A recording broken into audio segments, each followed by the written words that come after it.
मित्रांनो, सोलोमन कीटनाशक आपण नाव बऱ्याचदा ऐकलं असेल, परंतु तुम्हाला माहित आहे का सोलोमन कीटनाशक कोणत्या पिकावरती कोणत्या किडीच्या नियंत्रणासाठी आणि किती मात्रेमध्ये वापरलं जातं? नसेल माहिती तर हा व्हिडिओ पूर्ण नक्की पहा.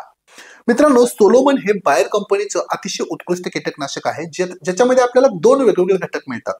पहिला घटक म्हणजे बीटा सायफ्लोथ्रिन 8.49% आणि इमिडाक्लोप्रिड 19.81%.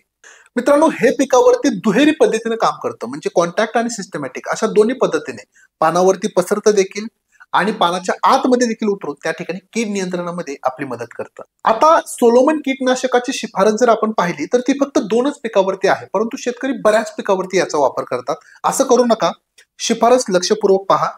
वांगे पिकावरती मावा, तुडतुडे आणि शेंडा आणि फर पोकळणाऱ्या अळीसाठी तुम्ही याचा वापर करू शकता.